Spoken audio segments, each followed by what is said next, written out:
यंगो हौजिकी मखा मु चथरजी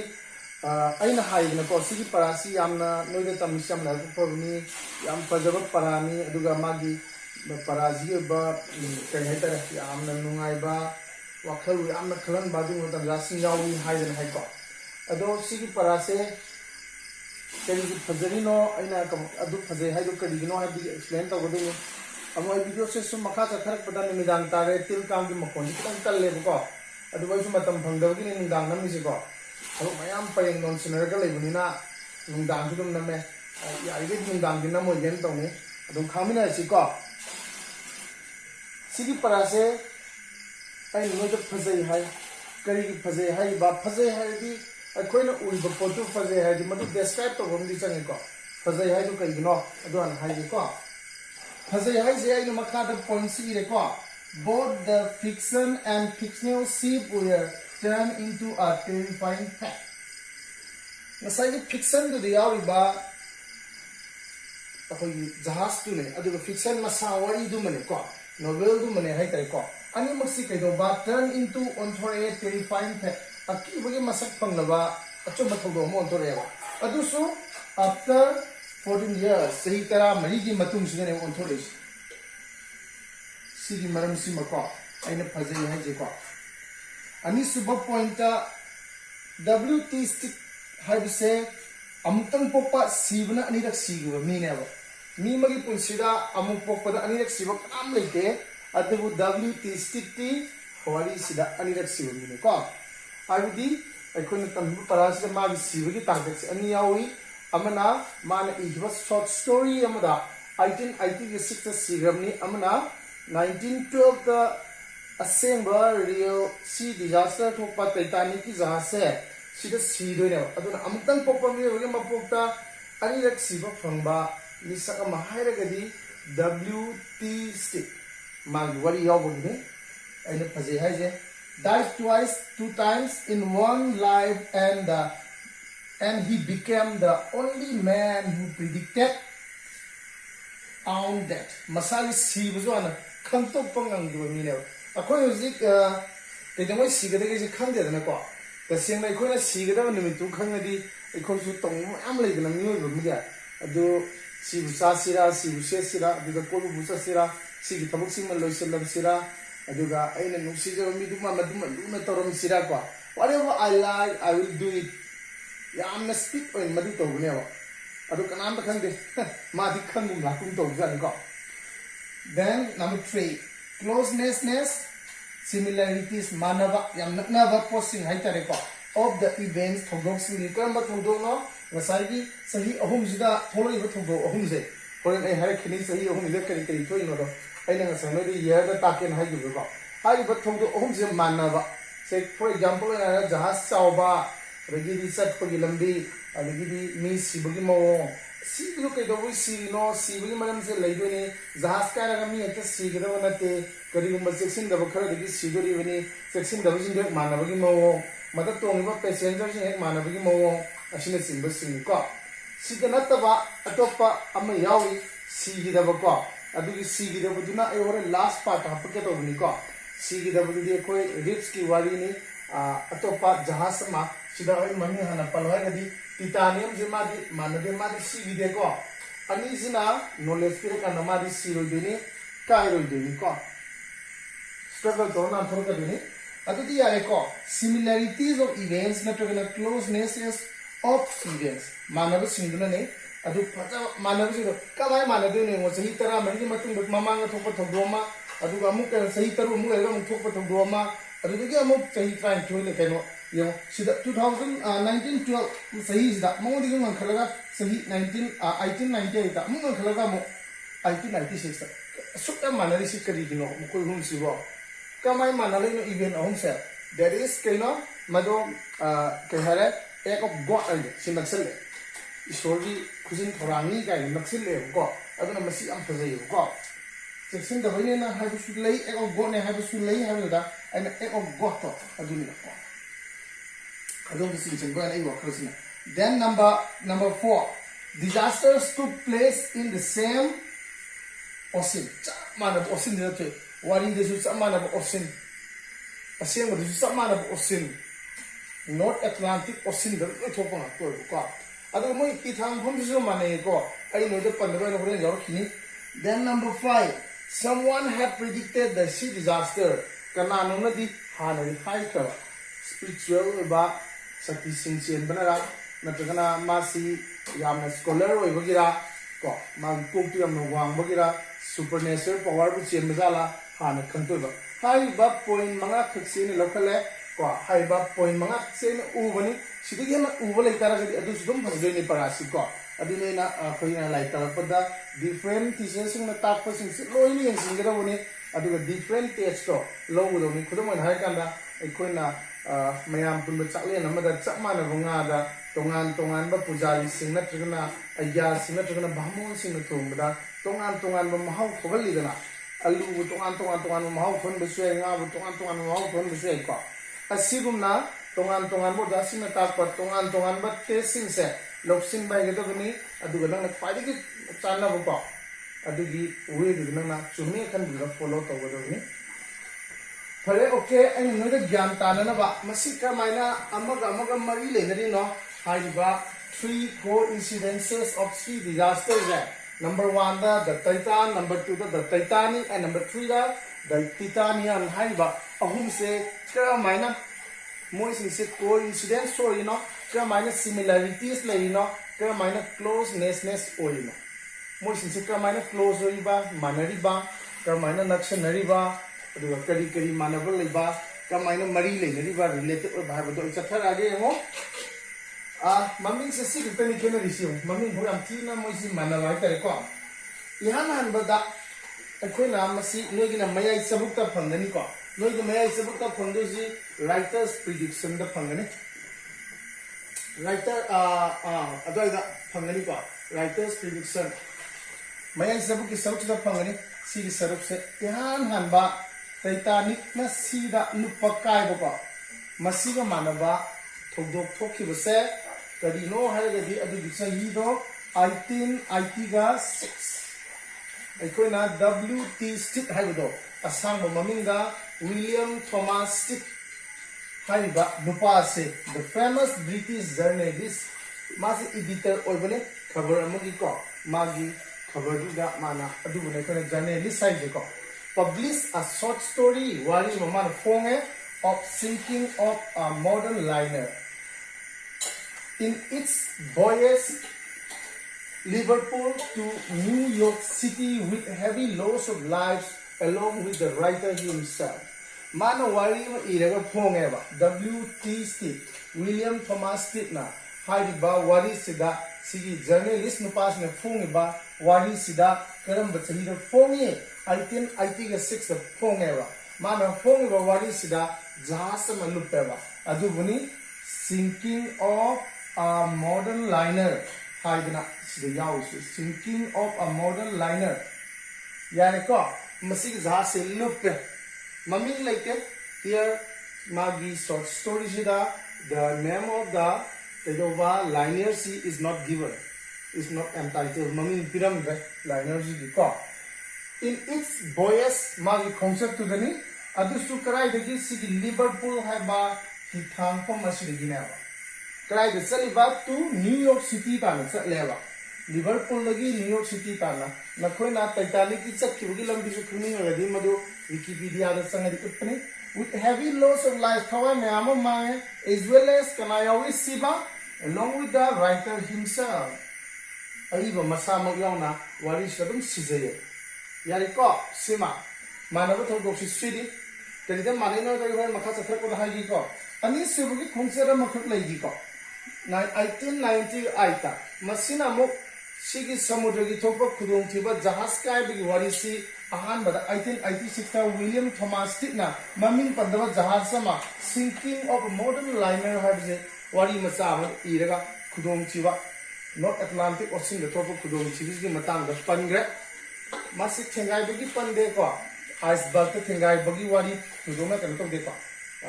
yang cawang tenggai dengan koren. Sini tu atau apa masuk laki ni, mari sudah ni na sida high sini tu buka, sida ina sida kental is ahun tu ni kan ko. Actually kau sida biji ani ni hai, tu ahun di kental ni ko. Atau tu jual kini, amma ka. 1890 kisah mungkin si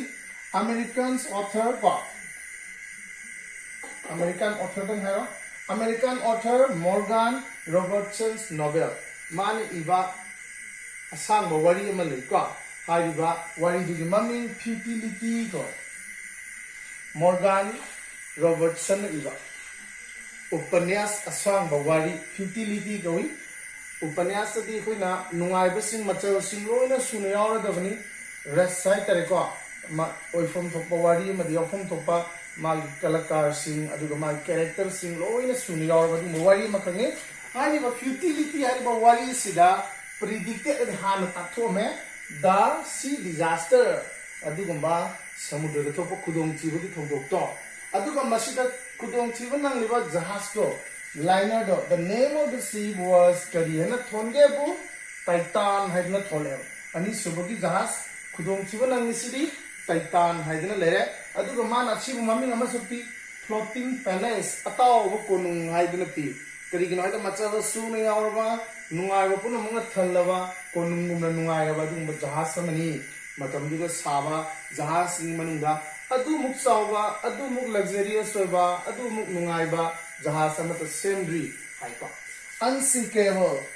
loop नायरगोइदबा लुप पंगमरदबा लुप ननबगी मचल सिंग यावद्रो that is असुकिमतिक technology वांगना असुकिमतिक मोंग मरिन ताना खुदोंग थिबुदगी ngathoknabagi moongda sakhaba jahaz amanego and sailed from Southampton on her maiden voyage Southampton dagi jahaz then karidam manai si disaster thengarani animak simi loi siroi animak simi sibasi karigi sirino sizu ikoina akogi lifeboat anako mi singbu karigumbada jahasi kaiba khudong thiba nangma matangda mi singbugi atopa hingnabagi maduda matam khara moibu kedoba septa wala tuneda kananabagi tonglaga lenanabagi jahaz masa masa yawudabni ko hariba jahaz singo there is no enough lifeboats boat in the kedoba 1886 yawba thokiba khudong thiba sima aduga 1890 da thokiba khudong thiba sima Titan gi su yawde lifeboats sinking of the modern liner hariba modern liner sida su yawde actually these two liners one is kaina sigi sinking of modern liner have simaga aduga sigi kaidoba titan have siga these are not real liners nang khanga damse moi asengba liners nate these are fictional liners ba na sagalaga ibawari diawba jahaz ni madu thoiba kudong thibudusu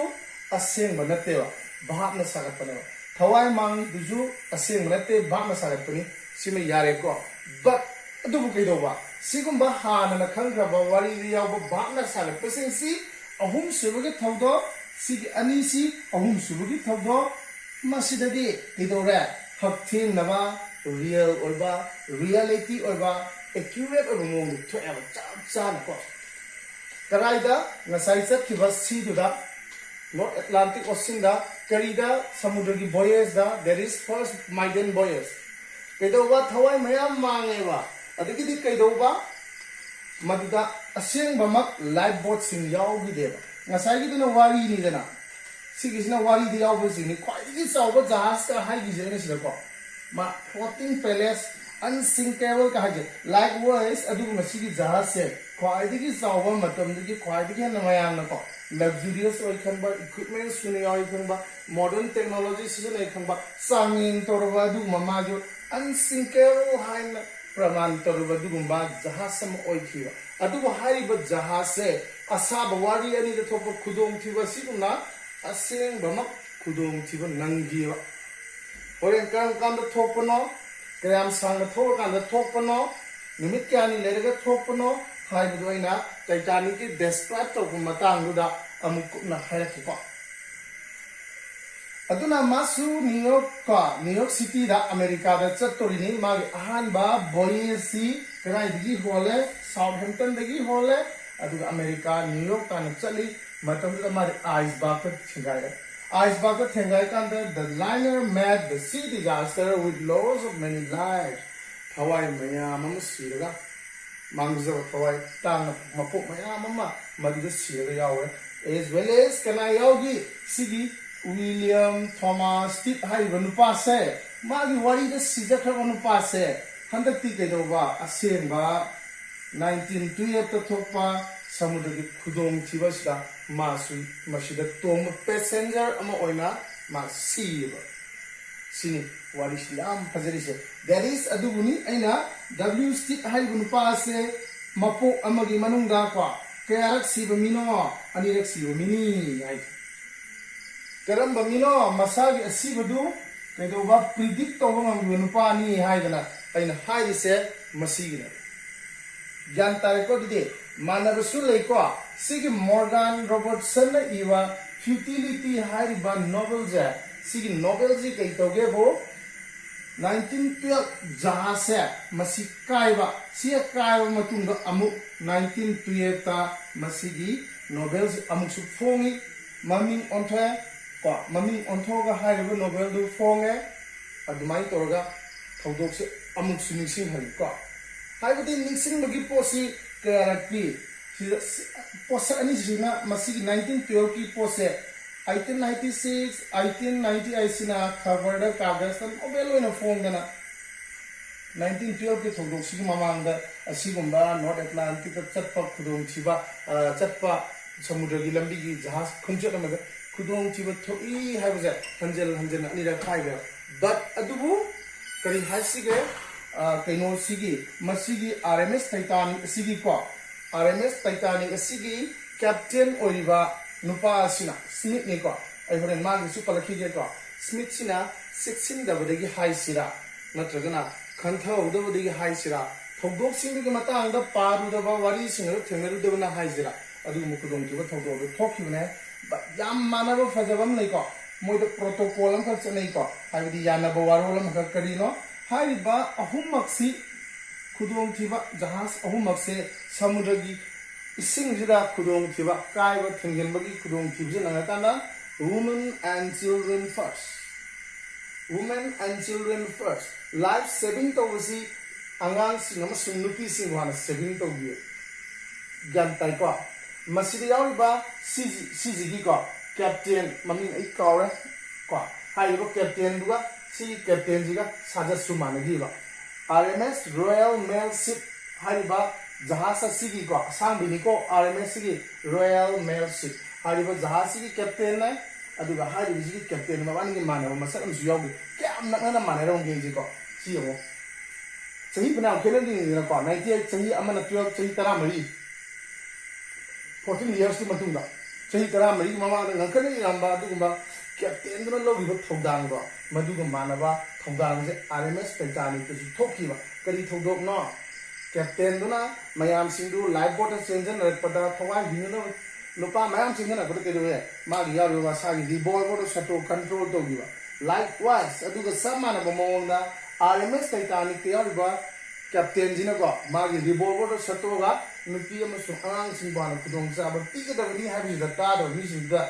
मागी revolver तो control तो गिवा अदुना यामना फजबा वारी अमोय मखा तावसिदी आई सिगी मथंगा नखोइदा सो किजे clear ओइरो को मसीना हाना predict तौरे अदगिदी then सिना मु predict तौरे अदुगा सिगी थोदो से थोखिबनी ममांगा थोदो अनि लेगरे सिना तब अमग ले हाइबदु आई होरेन सिगी द टाइटान एंड द टिटानियन असिगी मतांगा कमाइने मरी लेलेरी नो हाइबदु मतांगा पलप कांदा अदुगी इबम लेता तोबनी हाना मु इरके ज्ञान तारे को सिमा हाने यंगिनसी आई अमत कांदना को मखा चथरनबो होनागे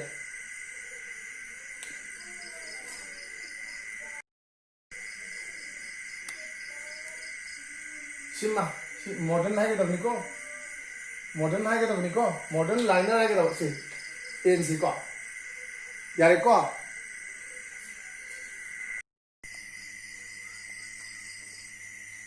मखा से मुगे उनको ngasayna haba ko si the titanic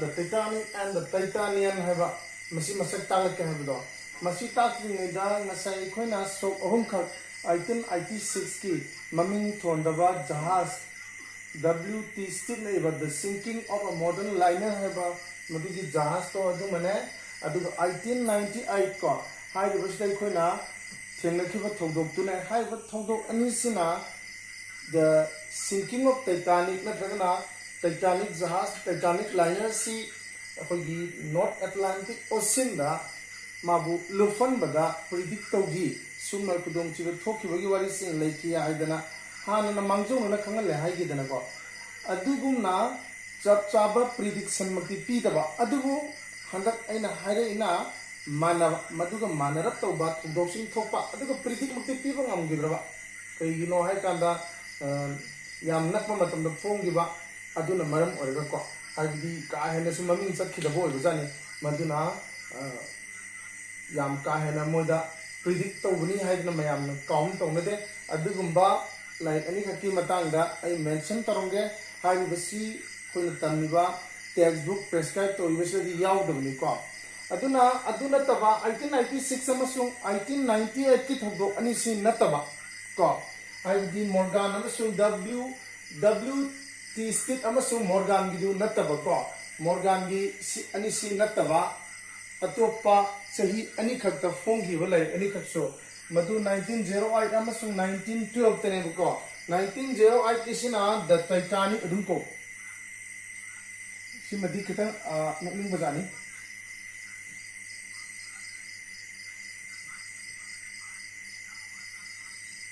sum share tong gen tong nang thena bu ko the Titanic kisana share to ge ko in a book written by M. McDonnell Botkin the name of the ship was the Titanic asengba Titanic tuga maming chap manana 1912 ki Titanic si ka maming chap manana 1908 ta lai ama fongi haiwa lai tu da yawiba jahaz tu gi maming McDonnell Botkin gi lai si ki maming se ko madu yawiba jahaz tu gi maming si kari to ge kanda the Titanic oiba masigi matang da mayam na khana baji kaino haiwa di haiba 1908 se masigi matam se di haiba khoi Titanic si ki dore saba haukheba haiba Titanic se saba haukhaganda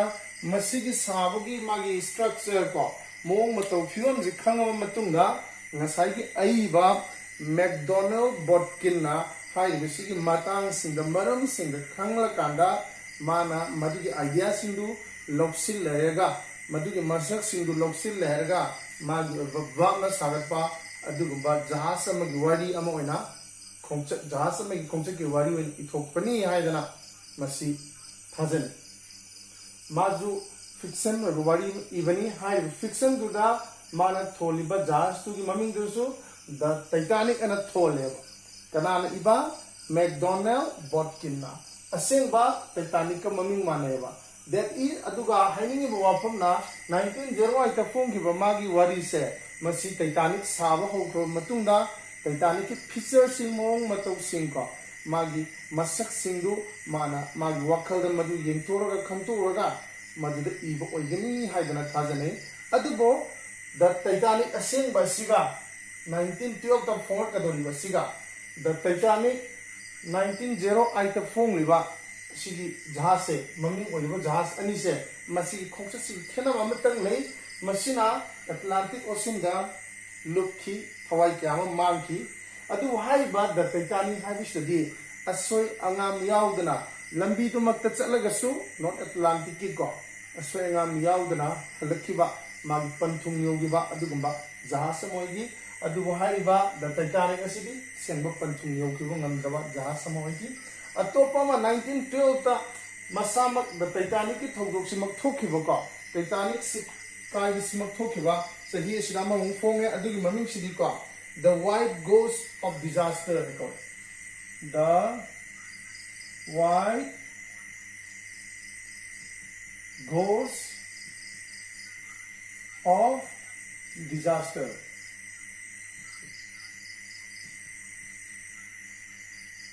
sigi matang da mati amaga pange ko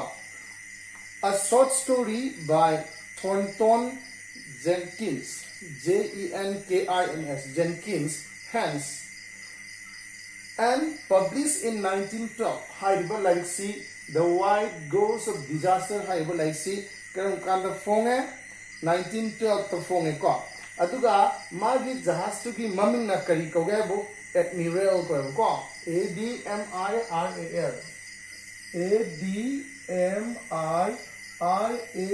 Admiral ko my ship tu ki maming si kari ko ba Admiral ko si ship si maming si like si da yaw ba ship si maming si ko like tu ki maming na the White Ghost of Disaster aduga madu da yaw ba ship tu na the Admiral hai ko Ivana kanan iba Thornton Jenkins Hans harusnya Ivani 1912 of Formani just as the Titanic was setting sail Titanic na honne bagi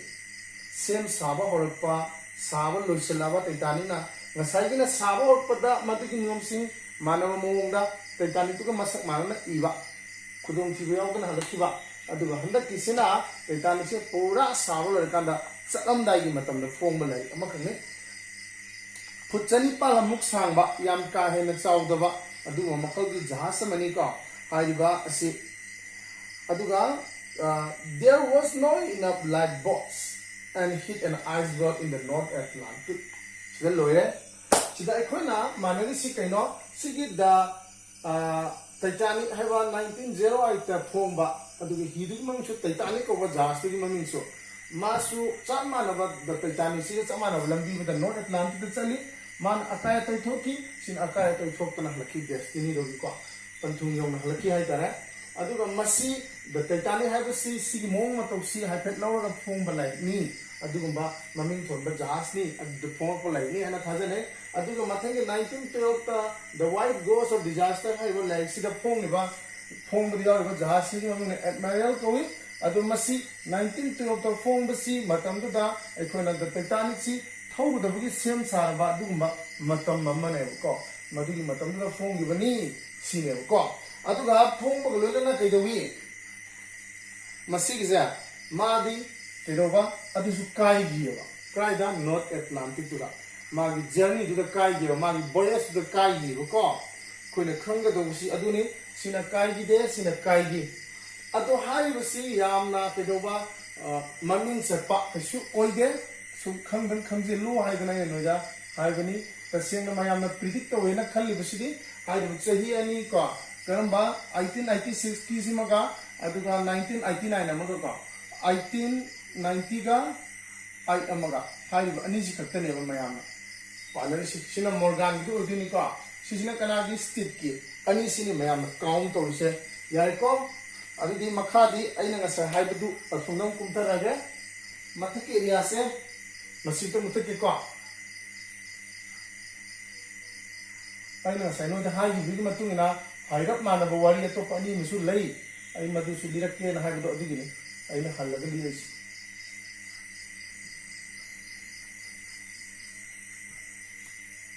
yengo hojiki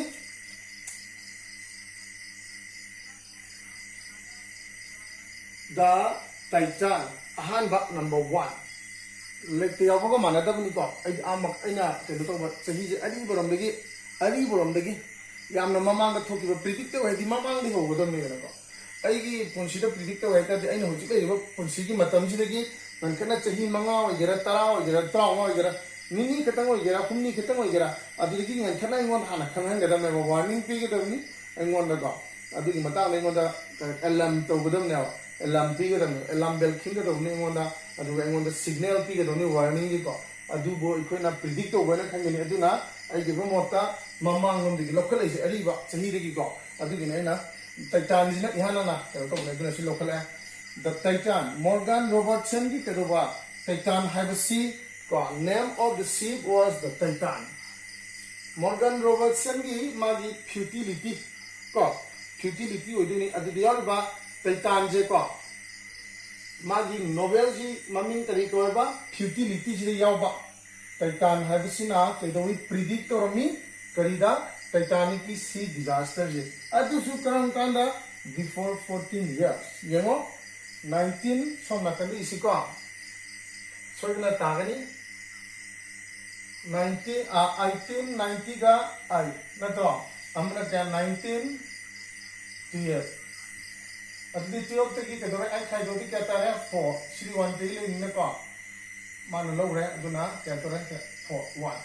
सोई दन तारे सी क्या तना रे 10 10 भी नाइ खाइदो दी 1 अदुना मान हो जी high river को दा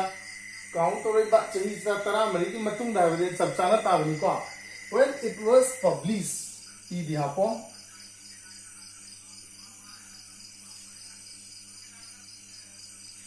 मॉर्गन रॉबर्टसन की अदुगुंबा टाइटानिक द टाइटान हाइबा मागी नोवेल फ्यूटिलिटी हाइबसिदा यावगिबा जहाज की ममिंग द टाइटान हाइबा मदुगी खोंगचतुना नॉर्थ अटलांटिक त चतखिबदुना कइदोवी मदु प्रिडिक्ट तौगी कनादा खंगनगी वामांगयानबा खुदोंथिबा म थोक याय हाइदना द टाइटानिक 1912 त चकदबा जहाज खोंगचतो मदु द ताखी को अदुगा आइना नसाय हाइबदो सिगी फ्यूटिलिटी से अमु हल्लगा फोंगेबा करम कांदा 1912 ta si disaster ji the Titanic asing bajigi si disaster je thoba matung do fongi madugi kaino dugi futility hai mamin sa masi on thoga mu karina fonga kanda wreck of the Titan hai na fonga ba aduna futility amasung wreck of the Titan ji Sapmanaba lyric ni novel ama khaktani wari di madi manung chapmana yawi mawani si mami se wari si mami je tongan bagi wari ko adu si iba Morgan je after 5 years of the Titanic disaster nasi matung de leigide madi ko mathanda the Titanic ngasi ko na real ship disaster thenari badu Titanic sini the real liner which sank in the North Atlantic Ocean in 1912. Masudi asing mani hari bisi ki matang ay am tin palisi ki malam di kahina Titanic si ki matang ay description ama sema kani ko je adu nakoi de makha ki videos dai namu yang lakhini makha chathar ko ko adu na isi am kenjen bani horen madu ai loi palake kanana sabano kanana mapu oibano karam kanda kai gi adigi di kayam sam khudura kandano khongchetu kayam pung kaya leher kandano kain ka karam kanda madu akai to isin phangi kain hai ba wadi mayam ama lege ko hai bisin dige lakhalaga torpa ya kanana kanbala khi kain ko adigi lakha asyam yena bajani na moi kai do bi kain li no kain ko tam thijan ba kochen ba do waro isin perform ngam da na roi bada captain du daga so phat kain na ko na ba to waro isin perform da na ka ko god na ta ko isoli thong sin da gi ni hai da na ko masak am paje 1997 da Titanic film je phong edna adu dia viba mo gi hero sikana no Jack adu heroine na Rose edna aseng bada hero si Leonardo DiCaprio na kurmi adu ga heroine duna Kate Winslet na kurmi duna adu aseng ba oina character sin du yor mi hai de character sin du khar khajik sentok senden torpo gi wani adu mi sin du yor me ko mi sin masak chut ta sen na yam khajai ko kana no yam paje hai ja Zack Sam Pazeo ko Kate Winslet na sariba Rose Sizu dum masak Pazeo ko aduga sigi Maggie Smith ko captain ja masak sakti Pazan yam nan jani ko adu senggram Paze aduna isi matang yam pandre wana explain toroge aro the Titanian that is very important part the Titanian je maru hai de gino ana parage aduga hairage this tram steamer Masigi cargo ship hai tare ko hon mani ma di ko appear after 23 years 1935 1912 ko 1935 1912 se 1935 dei khaido aduga 23 years saptan tamni aidi 1912 ki matung da 1935 se chahi kul nuhum do le kan 1935 ta sigi jahaz se thole ko after the Titanic disaster Titanic ki khudong thi le thok kan 1912 ta thokhiba Titanic ki khudong thi ji ki matung da सही खर लेगा चाहे भी सही कुंडो हुंडो लेगा 1935 ta asigumba cargo ship port होने ना जहाज मचा याम काय है ना चाव दे बको asigumba जहाज मचा जे थोले को अदुगा मसिबु ngak seliba crew member ma yauri William Stips mami yam singtha nai magi ko magi thona dagi chi khudung thiba kalau je William Stips the intelligent crewman yamna hai singba hai jira ko akhang kan bai jira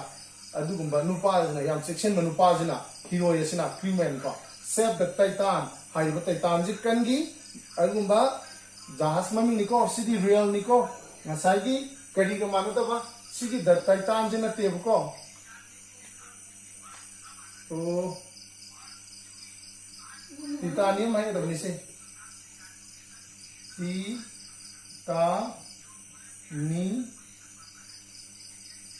टाइटानियन है सिगी टाइटानियन से सिगी the Titan जी कहना सिदी fiction नी सिदी कहना real नी सिदी कहना real नी सिगी real जी कदौरे अकाय तो थोकी सिगी real जी कदौरे अकाय तो थोकी दे खेना बसे को सिगी fiction नी को साजन मा अतो सिदा को ना जी रिप्स से स्टिप्स ना को स्टिप्स साइबर रिप्स साइबर मनी को ऐसे सोई को माली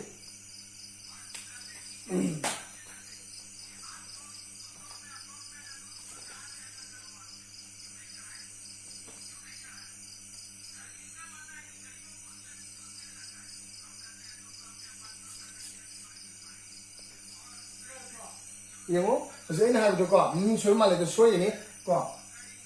sih saya Rips saya kata, William Rips, crewman je, Steve nanti kok, masuk Steve yang itu nengau kok, WT Steve ni yang masuk kok, William Rips ni mana kita gebu kangi ba, kangi asing ba Titanian je, kudung ciba kai kita thok kata budi kangi ba. Masuk kaya de satpano net na North Atlantic Ocean de satpani ko that comes so near to share the Titanic pack Titanic to na kaya bagi kudong tibagi maray bagto nanglam gado ba adugumba iktak to ba ko adugumba cargo ship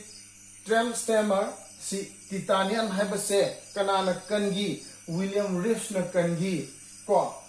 mana fadana kup sena ngak sendana ko kup na yang simbagi kalini asing badi magi hinung yaida madu yang simbagi matam sel loirubne ba adu mana mamang da thokriba ko asing ba Titanic ki thodok adu gulona mamang da leigriba prediction pigiba kanagi Steve ki wari amasung Morgan ki wari singsi magi kok to thame adu mana adu gumba khalak pa thenarak pa sing aduna mangonda section bo pham amu oina लोगों ने किहन में वापस Moina मंगों the for कांदा मान कुछ sense है ना मतुंग दा सोई के दबा मिकु खरे के ममांग दा अत्यंत मम कोई थिंजन के दबा कितना गायर वो लम्जी के मनुंग दा माना एलाम खिंग पदे के दौरा मागी सीमा कार्गो जे खामे मनिंग हल्ले अदुगो कुलुंग थिबिजी नाम तो की को अदबो असिगुंबा आइसबर्ग मयाम मरक असिदा मा संजिल रे मागी टाइटानियन है पिक तो बिसी जुबा अदुगो मदु थोरना होनबदा उनगी चिंजाव सुंदो थुगाय का थोरना होनबदा उन मपा सुंदो थुगाय थोरना होनबदा नुमित मापन नि संगे मदुगी खुदोंग थिबुदगी लांग थोरना होनबदा को It was April था वेरमे 1935 की on its voyage मागी खोंगसे दगी carrying coal मान coal पुरगे तकनी कोयला आदुको from Tennessee to कराइदगी कनाडा चली बलंबीना Tennessee की कनाडा दा करी पुरगा लाकपा कोल पुरगा लाकपा अदुगा कैदोबा Titanic का मानबा खुदोंग छिबगी थोक थोम गदोरबा अदु माना ममांग दा थोक्रिबा prediction Singh there is Titanic असेंग थोक तुमा Steve की वारी तुमा अदुगा रॉबर्ट Morgan Robertson की वारी तुमा हाइबा वाफम अहम सिना मंगोंदा लोकसिंग ओहेलगा माना मदुना अमुसु अकीबगे मसक लोरा कांदा माना मधु फजना ngak sele magi ahin ngai da matam loi budu faw tok tona yari gai mangda kari lei bage ha budu man hi wa tu de lepaga kupsen sena matung da yamna tenba jaga khara da ngwa lingai da thengjan me da mi ku khara da ngwa lingai da man ke do mi magi hi thol mi singi alam do khinge adu ga magi hi do jaga du da mi ku tu da mamang on do holam bi hi do maningom da halaga chala kanda khudong thibu de gi nan thokhi moi si hogi de अदुगा अमु कैदोगी हाय उन मरक सिंगतगी उन मपाक सिंग अदु थुगाई दुनो थोलकपदा निमित मापनी संगी याम वाना थोलखिबु को अदुना आइना सिगी मतेक सिदाइना सिगी मतेक सिगी को सिबु की कोइ मफुं खर खमिनबगी मतांग से हाइनिंगि करिगुम्बा विलियम रिप्स ना खंगलिबा सिगुमना कनाना टाइटैनिक की कैप्टन को स्मिथ सिन को करीगुम्बा मासु खितंग kaya hita kitang kaya na kupthana khangama kalambagi yabu khudong chabu leibani adubu anyway khudong thibai basidi mikup khuding de lebang aktani madu thengnara phawbada hingamba yaba adugumba thawai mayam ama khudong thibudagi nan thokpa yaba kanagumana kanba lapadu ngaiba yabadu madu ngaina nabu amata ngairaba aroibagi pambai oiba live boat sin mamangi fiction sing de yawba ko morgan gi fiction de yawba futility de yawriba jahaz tu da live boat yawdaba adugum stit na igiba wari da ko live boat yawdaba jahaz sama oikibagum ta seng bama missing sinduga yam na chanadana thawai sing du kanba konaga da live boat sing hi macha sing tungduna leina matam khara ngaiga tungduna leina hi macha sing se ta sing sung yaw mo yaw khideba ko maram duna haiba jahaz kai ba to bi khudong thiba se tholba matam da thawai sing do kanba ngam khideba ne ko sikina kaidoba mama na thokiba khudong thiba sing atuna loksing oiraga kaidoba magi jahaz ki hiroi mama na basi